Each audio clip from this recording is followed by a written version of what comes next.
Fox News alert, border agents arrest an MS-13 gang member traveling apparently with one of the migrant caravans as the Department of Homeland Security warns this problem will only get worse. Rodney Scott is the Chief Patrol Agent at the San Diego Sector, U.S. Border Patrol. He joins us now with the latest. Rodney, I'm watching last night and I'm seeing that the wall's been effective really since Sunday as a deterrent. But it turns out there's a whole group going around the wall. How far do they have to travel to get around that barrier? So that's a great question. Again, thank you for having me on this morning. We're in the process here in San Diego of upgrading a legacy dilapidated scrap metal fence with a new border wall. But that project is ongoing. So currently, within a couple hundred yards of the San Ysidro port of entry going to the east, we have that old fence that's only a few feet high. Then we have about 9 miles of the new border wall completed. And then again, less than 14 miles away from the beach, we have no fencing whatsoever. Unbelievable. It's inexcusable. Let's talk a little bit about this member who he identified himself as, I used to be an MS-13. 29-year-old Jose Villalobos Jobel, apparently from Honduras. He was caught over in Calexico area, El Centro sector. Was he part of the caravan in Tijuana and just went out that way, or from one of the other caravans? No, it's hard to say, to be quite honest. One of the best ways we identify the caravan members is by their own admission. We do work with the government of Mexico and a lot of NGOs to try to get more evidence behind that, but for the most part, it's based on their own statements. Okay, we know. My belief. Go ahead, I'm sorry. So let's talk about some of the troops that are down there, because the president says he might extend deployment for thousands of active duty troops. We were told they were going to be able to go home for Christmas, and he says if the problem still exists there, because some of these migrant workers say they're going to be there for months because they can't get asylum or can't be processed that quickly to get through to the United States. He says that he might have to keep the troops down there till January. Can you elaborate on this? So I can't really speak to the negotiations between DOD and DHS. My job as the chief here is to outline my requirements. The situation here is actually worse than it was last Sunday. Another 1,200 migrants have showed up in Tijuana. We've also started to get into our rainy season. It's actually raining right now in San Diego, which is fairly rare, and it's starting to cool off. So we're going to monitor the situation daily, and I'll push my requirements up to Washington, D.C. and let them negotiate that. So we know they said there's about 600 criminals within these caravans, and then we find out one of them is MS-13. What do your reconnaissance tell you about who else might be in there? So I want to highlight the 600 criminals as well. There's a lot of law enforcement techniques on how we figure that out, but those are primarily people that have been in the United States in the past, and we've been able to get some kind of a criminal history on them. Getting criminal history on individuals in other countries is quite difficult, and also it's by admission. So we had the MS-13 member you mentioned. There's another 18th Street gang member, self-professed, claims to have murdered somebody and been in prison before, but tracking down those records is difficult. Yeah. Chief, over the weekend, of course, that's when hundreds of migrants ran toward the U.S. border.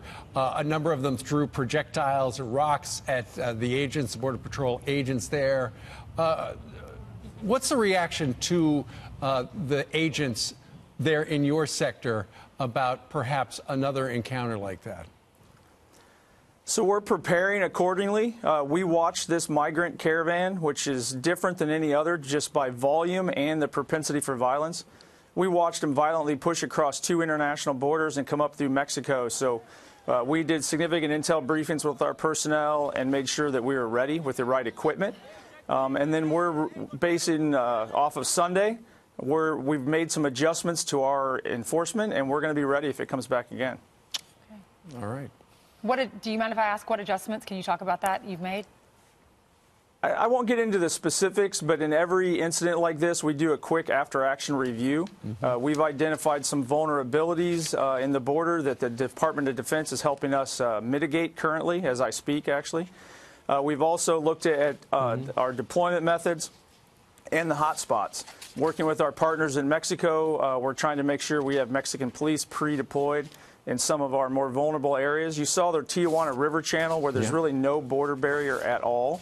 That's one of the areas that we're trying to make sure that we have a 24/7 presence. Sure. And then we also have 24-hour surveillance, aerial surveillance over the area now, so we can see any movement of personnel. You're basically saying, hey, you'll do the best job you possibly can, but it would certainly help to have some type of physical barrier there to aid you in your effort, and Congress just can't get their act together. Rodney Scott, thanks so much. Thank you very much. Appreciate the time. President Trump's threats to shut down the U.S. and Mexico border permanently has many university students concerned with what that means for the future of their education here in the United States. According to UTEP officials, there are nearly 650 students enrolled at the university for the fall 2018 semester who have a permanent mailing address in Ciudad Juarez. But this number doesn't account for those students who have mailing addresses in El Paso and commute daily from across the border as well. UTEP officials say the total amount can be much more.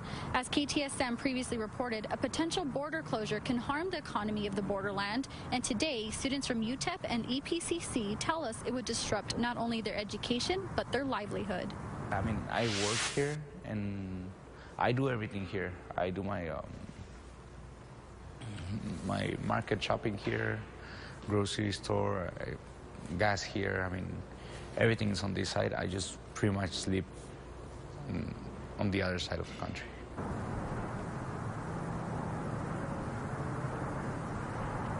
Some students tell me they're already planning to stay with friends or family in El Paso in case Trump does shut down the border, but many say they don't have anywhere to stay on this side of the bridge. In addition to students who come across the border for their college education, many students come for primary education as well. And according to the Texas Education Agency, if there is a significant drop in attendance, this can affect school funding. Reporting live near the U.S.-Mexico border, Stephanie Shields, KTSM 9 News. This weekend, a new president takes power in Mexico, and his views on immigration are very different than his predecessors. 10 News reporter Jeff Lasky reveals why there may be hope that solutions between our two countries can be found. I'm at USD, where experts on U.S.-Mexico relations from both sides of the border are gathering, talking about solutions to the border crisis. So much of what happens in Mexico doesn't stay in Mexico. David Shirk follows border issues closely for his job as a political science professor at the University of San Diego.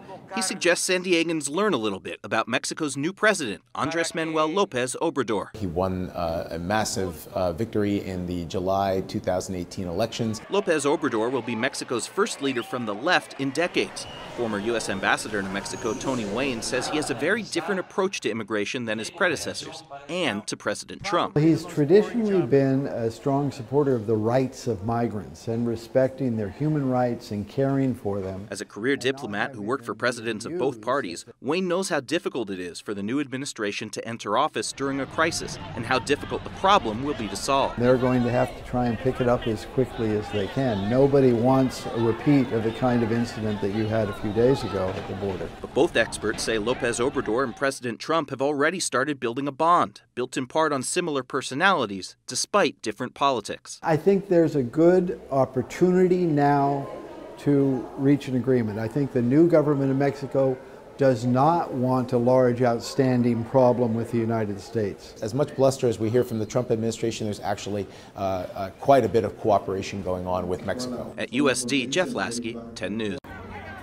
Days after trying to rush the U.S.-Mexico border, some Central American caravan migrants have chosen to return to their countries, while others are choosing to stay in Mexico to find work. Bueno, ahorita voy a una entrevista con migración ya para solicitar el permiso de estar aquí y luego pues para tener un empleo. Porque ya un empleo ya me lo dieron, pero necesito estar con mis documentos en regla para poder trabajar y andar libre aquí en la ciudad. President Donald Trump said over the weekend that the migrants would have to wait in Mexico until their individual asylum claims were resolved in the United States. That would be a significant shift in asylum policy that could keep Central Americans in Mexico for more than a year. Este momento de incremento de solicitudes de asilo se debe principalmente a que la gente se ha dado cuenta de la dificultad de viaje y además se ha dado cuenta también de la posibilidad que está ofreciendo México. México ha abierto su puerta, México está ofreciendo asilo, México está también ofreciendo trabajo. The migrants have traveled through Mexico in large caravans. There are more than 7,000 at the U.S. border in Tijuana and the city of Mexicali.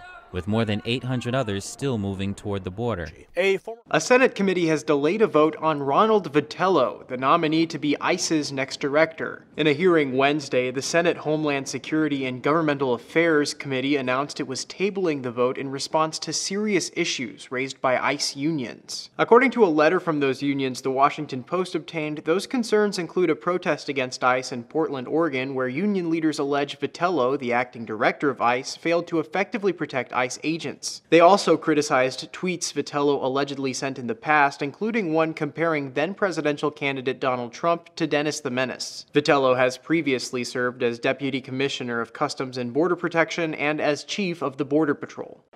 You know, things that we worry about are infectious diarrheas, anything that can be passed on through not being able to wash your hands. Dr. Julie Sierra is an internal medicine physician with UC San Diego Health. She's also treating Central American migrants in Tijuana's shelters, where as many as 6,000 people are living side by side in tents and under blankets, surrounded by trash and soiled clothing. They share a handful of toilets and have little access to showers. Mostly what we see there is upper respiratory infections, gastroenterology problems like diarrhea, constipation, upset stomachs. We were seeing a lot of rashes. These people have been traveling together and staying in close quarters, so there's a lot of viral illnesses being passed around. I saw mostly women and children. Actually, most of the women I saw were pregnant, 6 to 8 months pregnant. They've been traveling in that state, and they're very fatigued and very traumatized, quite frankly, by the journey and having to flee their homeland. Dr. Sierra volunteers as part of a network of doctors organized by San Diego Border Dreamers. It's a group of DACA recipients and immigrant rights advocates. She says they're also working closely with a large group of Mexican physicians. In Tijuana, there's an amazing group of doctors there in Mexico who are gathering together and coordinating care for these refugees at all of the places that they're staying. She says they're stocked with donated medications and supplies. We have medicine for colds, coughs, we have Tylenol, ibuprofen. We even have antibiotics for people that need antibiotics.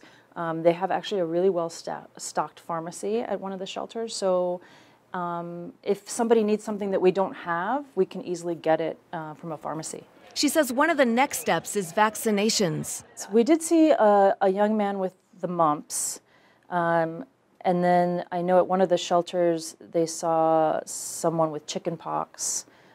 It's hard to know who's been vaccinated and who hasn't, so that's another thing that we're working on, is making sure that we find out who's up to date on their vaccinations, and if they're not, we can try and get everybody vaccinated. Dr. Sierra says she also treats migrants in a shelter at an undisclosed location on the San Diego side of the border. She says 70 to 100 migrants are being brought to the shelter every day. These are people who have been granted temporary asylum while awaiting their court hearing. And she says they typically stay at the large communal sleeping facility for 1 to 2 nights. They get food, clothing, a place to sleep. They get help with transportation, finding the address of where they're going, getting bus tickets, anything that they need. She says she's inspired to help the migrants because of her previous experience in volunteering in poor countries with the Peace Corps. She feels it's her duty. She's urging other medical professionals to do the same. We definitely need more help, especially physicians, nurses, medical students, residents, anybody who speaks Spanish. We definitely need more help on both sides of the border. Dr. Sierra plans to return to the Tijuana migrant shelters on Saturday. Susan Murphy, KPBS News. Out west, Central American migrants in Tijuana are growing desperate tonight as living conditions worsen for them. Some are even packing up their belongings and heading home. Our border reporter Oscar Margain has an update. In today's border brief, the Migrant Caravan. 6,062 is the approximate number of migrants currently camping out just south of the U.S.-Mexico border in Tijuana, with a few hundred more expected to arrive this week. That's counting caravans 1, 2, and 3, with other migrants dispersed throughout Mexico that have fallen behind. According to officials, more than 1,900 members of the caravans have been deported from Mexico voluntarily since October 19th. 98 were forcibly deported after Sunday's clash with federal agents in Tijuana. That's your Border Brief. I'm Oscar Morgaine reporting. We have major new updates on the caravan tonight. Everything we've been warning you is unfortunately being proven true. Everything the media, people like Barack Obama, everything they were telling you, completely false. That's the subject of tonight's mini monologue.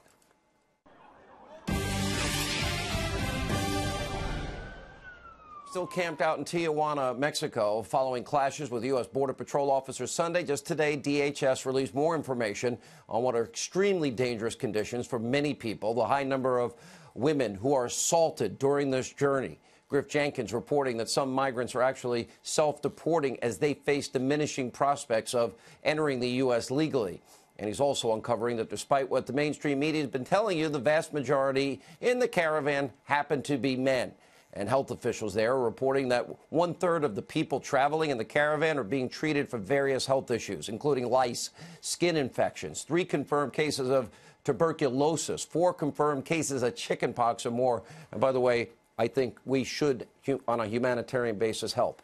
But let me be clear. I said many times, I want many people in the caravan. I know that they're searching for a better life, but storming the border, attacking Border Patrol, rocks, bottles, other projectiles, that's not seeking asylum. When do you so-called asylum seekers act like that? We're also learning tonight none of the migrants involved in the clashes will face any prosecution, despite the president's vow that lawlessness on the border will not be tolerated. Meanwhile, the threat of more violence is even prompting the Department of Justice now to send DEA agents and U.S. Marshal Service personnel to Southern California. And just last night, we learned that an admitted MS-13 gang member was recently arrested at the border crossing east of Tijuana. And he's been identified as a 29-year-old Honduran, telling authorities he was part of the caravan. Despite mounting evidence, the media is continuing to downplay the real threat, all while ignoring the failures of the Obama administration and what they did. Oh, they shot pepper spray and tear gas at people that tried to come into the country illegally. Nobody reported on it then. Joining us now, NRA TV contributor Dan Bongino, Fox News contributor, our friend Geraldo Rivera. Geraldo, you know, you got me so mad one night because I said to you, I told you this was coming. What do you want to do, Sean? You want to shoot? No, I don't. I have acknowledged to you how many times that I probably 99% want a better life, and I sympathize with that. I really do. My heart goes out. I want humanitarian health care. We can help them with TB and chicken. We need to do it. But the problem is laws, sovereignty, borders. That's what matters, and the identified criminals that have infiltrated the caravan. Hello, Dan. I love you, my brother Sean. I stand shoulder to shoulder with both of you when it comes to exposing the Russia collusion illusion. But I think the harsh treatment of those migrants at the border with the pepper spray and all the rest of it, the militarization Obama, of the southern border, that doesn't make it right, Sean. That doesn't make it right. And how do you stop people that are charging your borders? How would you do it? Of the 42 arrested, 8 were women with children, Sean. Those scenes are etched in our national psyche now, like the separation of the children from their parents 2 months ago. Where were all your liberal friends in the Obama years? He did Sean, if indeed these sins were committed during the Obama administration, that doesn't make the sins being committed now right. Okay, we have a collective recollection.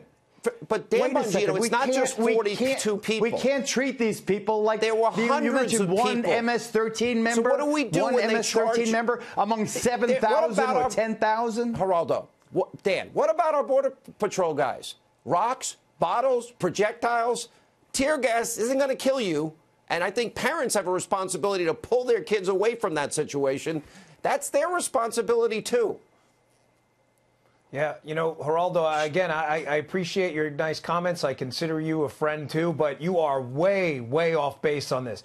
I've stood at roll calls. I was a law enforcement officer. I'm not looking for anybody's pat on the back. Your tax dollars paid for it. It was a great job. But I ask you the same question Sean asked you. You're given a lot of platitudes. Nobody wants to see anybody tear gas. You win. Point stipulated. We both are empathetic to that. But that was not the choice of the Border Patrol officials. The choice choice was made by people who stormed the border illegally. And I ask you a very simple question, and I would sincerely appreciate an honest answer. You're standing in the face of these Border Patrol agents, patrolling our border, just doing their jobs to keep our nation secure. What do you tell them to do when a rock comes at their face? What? What's your answer? Nobody produces an answer. They just produce platitudes. What do you do? This is what you do. This is what you do not do, Dan. You do not shoot tear gas I didn't ask at you women what you with don't small do. children. I asked you do you not what do that. you do. And you and Sean, you and Sean, all right, whoa. You and Sean are both the grandsons or the great-grandsons of immigrants. Italian immigrants, Irish immigrants. They were slandered just like you were slandering these people with these. My wife Paula's an immigrant. They have diseases. They're bringing disease. Read the newspapers from the middle of the 19th century. The Irish were bringing diseases. The Italians were bringing diseases. The question. This is a slander. Why won't you answer the question, Geraldo? These are innocent people seeking a better life. What you don't do is you don't put 6,000 GIs with fixed bayonets at the border. What do you do when they're throwing rocks and bottles at our agents? All right, here's what you do. You send Spanish-speaking ambassadors to the crowd. You explain to them that they are not going to be able to rush the border. You explain to them the facts of life. You explain to them the reality of what's happening. There's hundreds of them charging at them. This is a stain. This is a stain on the Trump presidency that it would be very difficult to eradicate. Charging the border and charging at police. What if it's thousands? What do you do then? That's an important question you need to answer.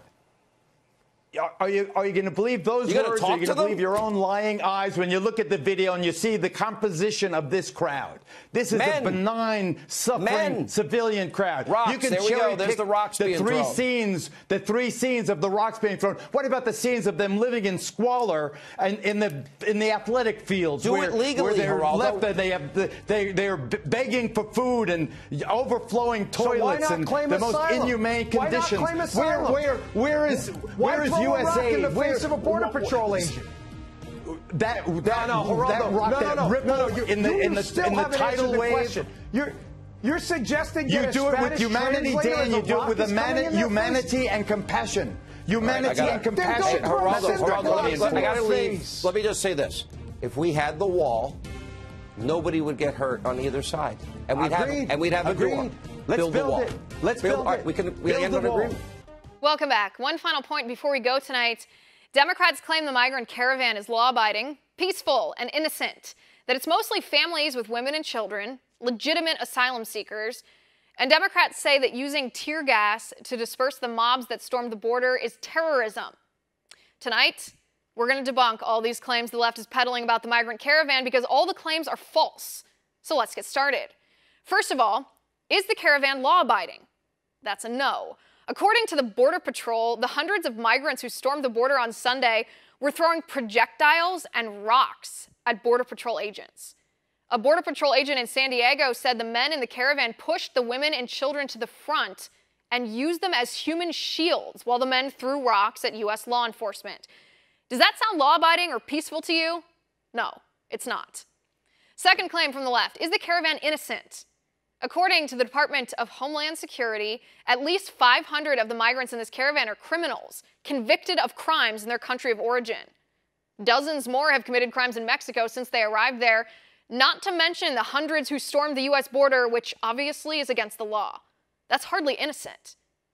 Third claim from the left, are most of the migrants in this caravan women and children?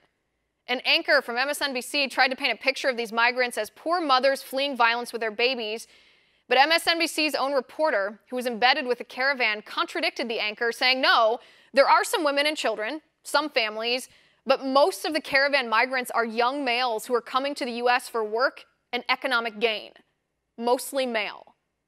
That brings us to the fourth claim from the left. One liberal commentator said, we shouldn't even call this caravan migrants. We should call them asylum seekers because that's what they are.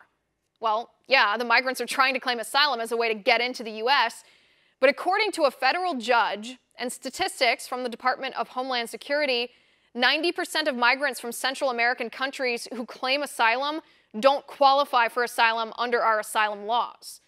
So are these migrants legitimate asylum seekers? History and reports from within the caravan say no. Finally, the fifth claim from the left, using tear gas to disperse the migrants who stormed the border on Sunday, was inhumane. One Democratic senator suggested it was a violation of international chemical weapons law, and other liberals called President Trump a terrorist for doing this. Did the left forget that President Obama did the exact same thing in 2013? Obama used pepper spray to disperse migrants storming the border in the exact same place? Obama did this many times. Was it terrorism then? No, it wasn't. And the Department of Homeland Security says nobody was killed or injured on Sunday when Border Patrol defended our border. Yet, Democrats keep telling us this migrant caravan is law-abiding, peaceful, innocent, families with women and children mostly, legitimate asylum seekers, and using tear gas to stop them breaching our border is inhumane, even though none of those talking points is true. And that is my final point. Hi, I'm Bill O'Reilly, and this is the Talking Points Memo. It drives me crazy watching TV news. I don't learn much anymore. This morning, I was watching about 9:10 Eastern Time, and there was a reporter standing in front of a massive tent city, okay? It was 6:10 out there, so most of the people were still asleep. So the reporter was going, well, here's the tents, and there's a sleeping bag, and there's the water bottles, and I'm going, I see that. Tell me some information. How many people are there? Who paid for the tents? Who paid for the food? Who paid for the water? Who paid for the buses that took 6,000 people from Mexico City to Tijuana? Nothing. Zero. Okay? Driving me crazy. On the analysis programs, you always have the same argument. Oh, the United States is bad. Tear gassing young women. Oh, we're terrible. Okay, so how would you, Miss Left-Wing Zealot, solve the problem? You don't get anything. You don't get anything. Well, you know, we have to be humane. Never do you get a solution. So I was very interested to see my pal Geraldo Rivera, who is a migrant advocate. And if you Google O'Reilly Rivera immigration, you'll see one of the most intense shootouts of all time on cable news a few years back. Geraldo's a sincere guy. All right, and here's what he said about this latest migrant thing. Quote, both political parties have decided to leave border crisis unsolved. True. They must get off their butts and do something. True. That's two for Geraldo. Build a wall. Geraldo wants the wall. 3 for Geraldo. Give amnesty to dreamers. Come back to that. All right. Restart a Bracero-type temporary worker program. Invest in neighboring nations to improve conditions and keep their people home. Okay, Bracero was under President Eisenhower in the 50s. It was a lot easier to come here to work back then because there weren't the volume of people that want to come here now. Couldn't do it now. On the dreamers, okay, I'm willing to discuss amnesty for dreamers who were taken here as little children and establish themselves, but they have to give something back to the country. It can't just be giving them stuff. They have to give something back. So if it's quid pro quo, I'm okay. The last one's just insane. Just insane. We're supposed to be able to regulate poverty in Honduras, Guatemala, El Salvador, Nicaragua. We send the money. It doesn't do any good. I fund a charity called the Haitian Health Foundation. It is run by Americans, and they rebuild the mouths of children in Haiti because their teeth fall out from malnutrition and everything else. Okay, over the years, I've given a lot of money. I've gone to the clinic. It is a beautiful charity. I wanted to go around Christmas time. Can't. You know why I can't? Because when you land at Port-au-Prince and you get in an automobile and you go to the clinic, which is about 15 miles outside of the capital, armed men will stop your vehicle and take all your stuff and maybe hurt you. Hundreds of millions of dollars have been donated by Americans to Haiti, a very small country. The poverty there now is worse than it's ever been. There's no law enforcement. There's no one in charge. It is a collapsing country. We've donated hundreds of millions of dollars. Bill Clinton, Sean Penn, George Clooney, you name it. Done nothing. Nothing. You cannot regulate behavior in foreign countries.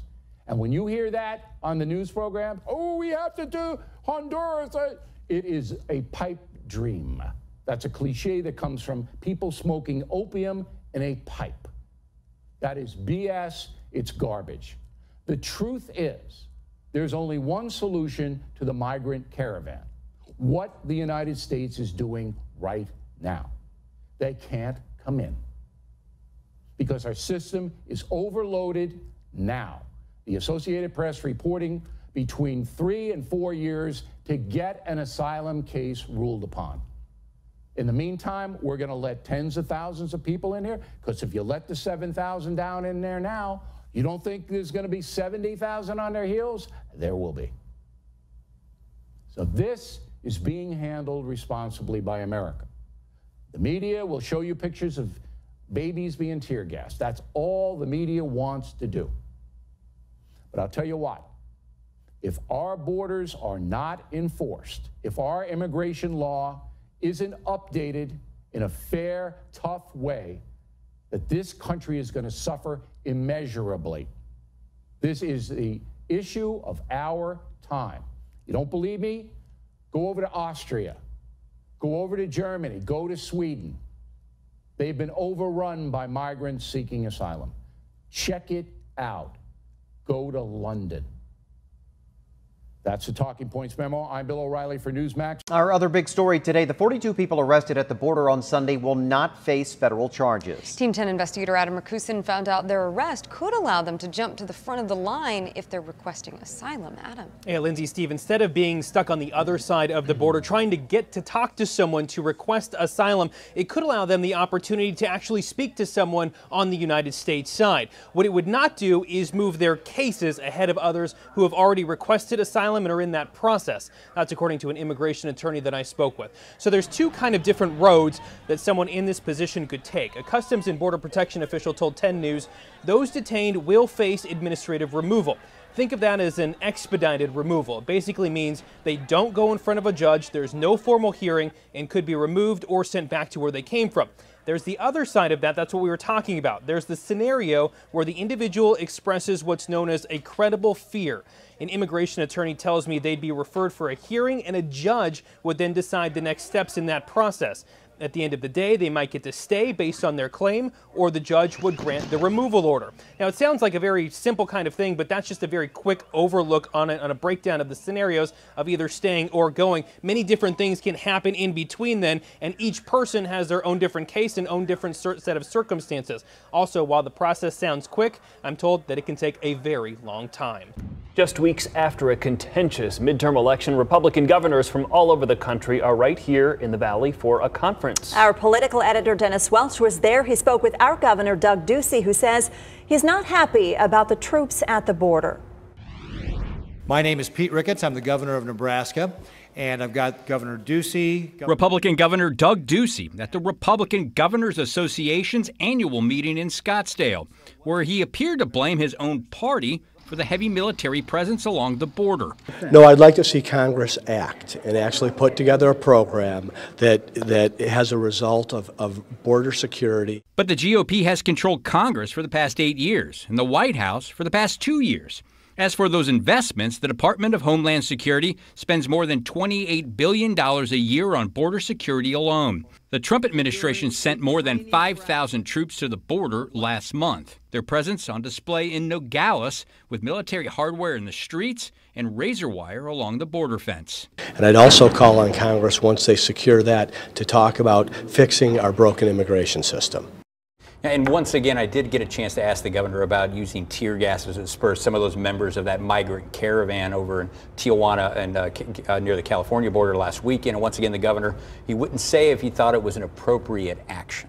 I don't remember Governor Ducey talking too much about sending soldiers to the border during the campaign. Is he okay with the razor wire and things that they're doing? This is what we asked him about. We talked to him about the military presence. We asked him if he was comfortable with these images that we were seeing, that we've been reporting on, when you see, military vehicles moving through the streets of Nogales. You see the razor wire on top of the border fencing down there. We asked him if he was okay with that, and he said, you heard him say, he said no. He said he wants to see Congress act, and he's blaming Congress for this. But however, as we pointed out in that story, is, Republicans have controlled Congress now for a number of years, and you have a Republican in the White House right now, too. It seems like he doesn't like the optics of what we're seeing and the images that we're seeing now, but I do remember during the campaign when he was asked about military troops or Arizona troops being sent to the border, he was not opposed. He is supportive of what he believes is military troops down there stopping, drug smuggling, human smuggling, these types of things. But I think these images, definitely with the military down there, again with the razor wire, not exactly thrilled with that right now.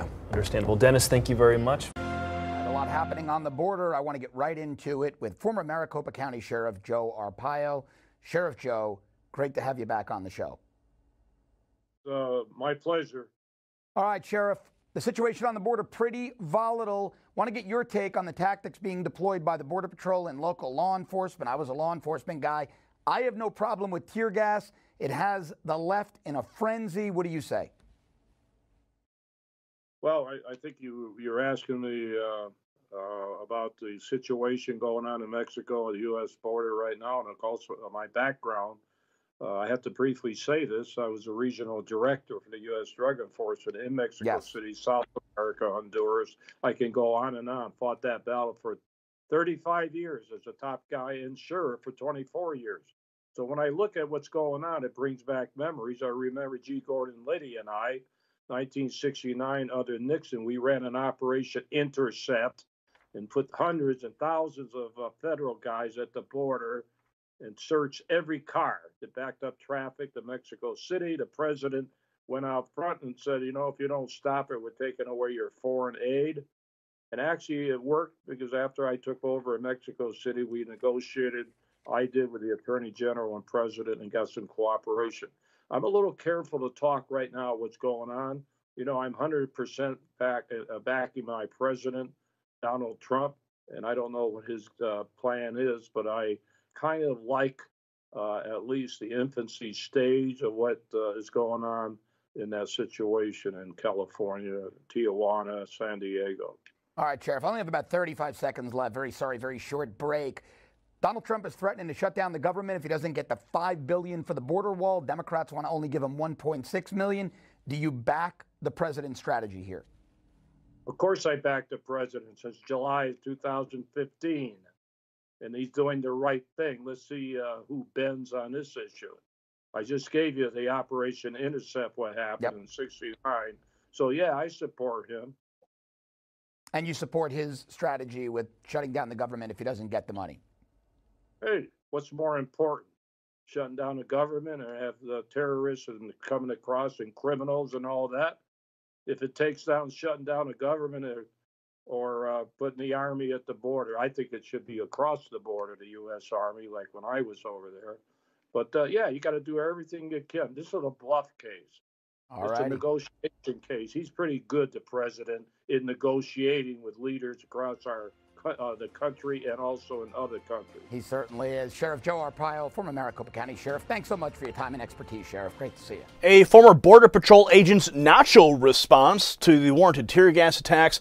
It's pure genius. Cillian Zeal for the Conservative Tribune reports that the outrage of the day involving the Migrant Caravan is the fact that the government used deterrent gas after a group of about 500 to 600 individuals from the Migrant Caravan tried to storm the U.S. border.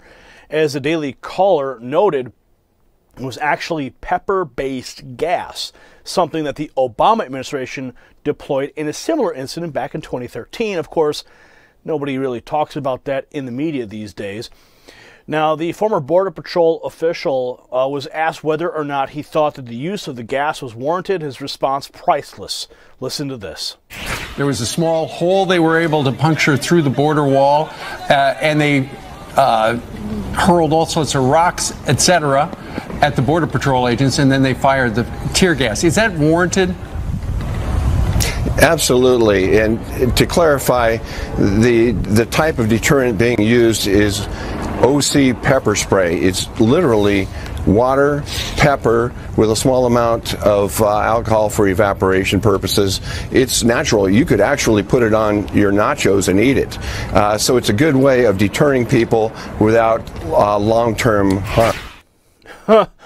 Long-term harm, he was going to say there. But you could actually put it on your nachos and eat it. I mean, who doesn't like nachos, right? Well, he also noted that while the caravan itself was well organized and supported from outside sources, it also has a core of violence. This is necessarily true. You don't rush the border to illegally enter a country through force if you aren't willing to resort to violence. This clearly is not about seeking asylum, since border rushes generally don't help asylum claims, particularly if you bring children near a violent act that's bound to end badly. But, of course, that's not what gets reported. Comment below, and we'll see you at the next report. For the Next News Network, I'm Gary Franchi. In tonight's State of the Nation, the Justice Department will appeal a restraining order blocking the U.S. government from denying asylum to those entering the U.S. The DOJ already asked a federal lower court judge to put a restraining order on hold while the appeal is filed. The judge will rule on that request by Friday. The appeal will be taken to the 9th U.S. Circuit Court of Appeals. That's the same court President Trump lashed out against last week.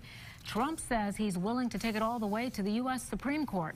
Republicans backing the president tonight. But we know that there's at least 600 convicted criminals part of this caravan. We also know that every member of the caravan was offered asylum and not just work permits, but jobs by Mexico. Well, tonight, the White House is calling on Congress to spend $5 billion on a border wall. President Trump says unless Congress coughs up the dough, another government shutdown may be inevitable. Mark Meredith has more from Capitol Hill.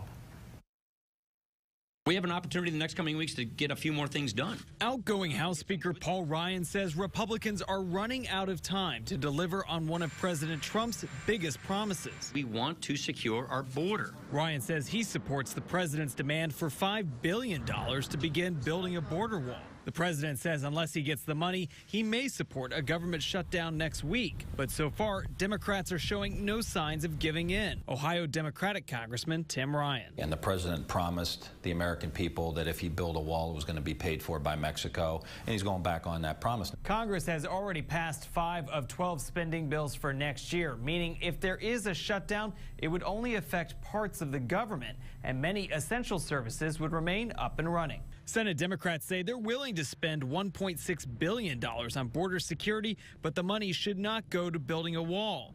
Republican Senator Lindsey Graham says that's not enough. Secure the border is going to be a bottom line for the president. Political expert Gary Nordlinger says a shutdown is not a sure bet. If they end up with a government shutdown, that doesn't benefit anybody. And in the end, the odds are on a compromise that will keep the government running. On Capitol Hill, I'm Mark Meredith.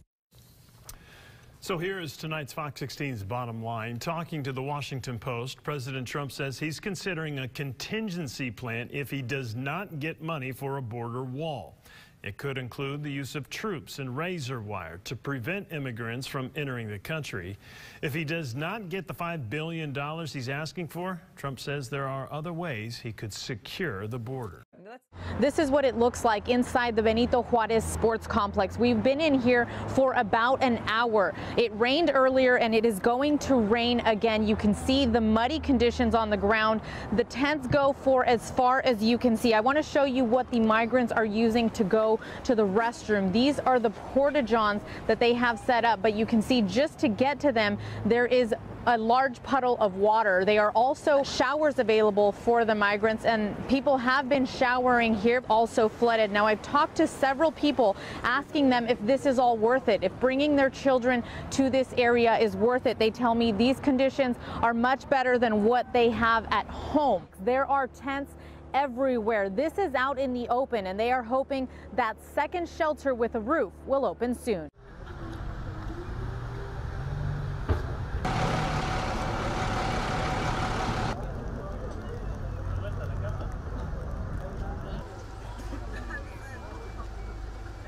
necesitamos carpas, necesitamos, ¿verdad?, colchones, cobijas, porque se los mojó todo, ¿me entiende? Bueno, mire, a nosotros se los mojó todo. Se los mojó la ropita a los niños, se los mojó todos los colchones, las cobijas, todos se los ha mojado. Let's get to the border. President Trump declaring, quote, a very possible shutdown if we don't get the wall money. This as a U.S. official saying no criminal charges have been filed against the 42 migrants who were arrested for illegally crossing the border during that caravan protest that ended in tear gas. The Associated Press reports charges were not filed because the accused had things like medical problems or issues with having children alongside them, or they were accompanying children. And there's also an issue on whether or not they were actually deported. We're staying on to getting to the facts of that story. Let's bring in Republican Texas Congressman Michael Burgess. Great to see you, sir. Thanks for having me on, Liz. I appreciate it. What is the holdup in Congress over getting money for the border wall? Well, the deadline is the 7th of December. There was a continuing resolution passed the end of September that gave us until December. It is possible that there will be required another very short-term extension, but I believe that an agreement can be reached, and I believe the president needs to get the money for the wall that he's asked. We all saw last weekend the images of people coming to the fence, literally coming through the fence. The fence is not secure. The infrastructure needs to exist to secure the border, and the president is exactly correct, and he needs to get the money to do the job. Yeah, our border authorities say a border wall would help them, back them up in their efforts at the border. You make an important point. Now, the president, this is a story that's coming fast next week. He is saying he will shut down the government. Do you think a deal can get done here, sir? Well, the actual mechanics of a government shutdown would come from the lapse of appropriations if an agreement can't be reached on the 7th, or if there is indeed a short-term extension on whatever point after that. So it's not actually an action by the White House that shuts the government down. It would be failure to reach an agreement and an appropriations lapse that occurs in Homeland Security. Do bear in mind that a number of the appropriations bills did pass last September, so unlike in 2013, when a similar situation existed, the United States military has been funded, right. The Department of Health and Human Services has been funded, so there are significant funding bills that have already passed. Homeland Security is one of the ones that remains. It needs to be done. The president needs to get his money. Yeah, sir, it would be a partial shutdown. I hear what you're saying. So what dollar figure do you have in your mind that you think is the correct number? Well, the president has said he needs $25 billion to build the wall, and that this year a $5 billion installment is what is required. I believe that is correct, and that's what the Congress should provide the president. I think that the votes are there on the House side to get that done. The difficulty, as always, is on the Senate side with a 60-vote margin that's required. This is one of those times that I believe that the Senate Majority Leader should forego the 60-vote rule and just simply pass the bill with 51 votes. This is too important. Can he do that? Yes. On what grounds? Well, it has happened before. In fact, it happened, of course, with the Supreme Court Justice Gorsuch, where they suspended the 60-vote rule. He's then obviously will be challenged on that, but he sustains it with a simple majority. So there would also be the possibility of doing another quick reconciliation bill that would only require 51 votes to pass. So there are avenues to get this done. It is unconscionable that the Senate leader on the Democratic side would shut down the government because he doesn't want to defend our southern border. Congressman Burgess, thank you so much. We'll have you back on again soon, sir. Great to see you. Thank you. Our construction is set to begin on the Valley's latest border security project. This one involves the installation of 35 automated gates along Cameron County's existing border fence. This is file video of that original structure, which is now about 10 years old. We reported on the project update last month after learning the construction contract had been awarded. Again, actual construction set to begin tomorrow.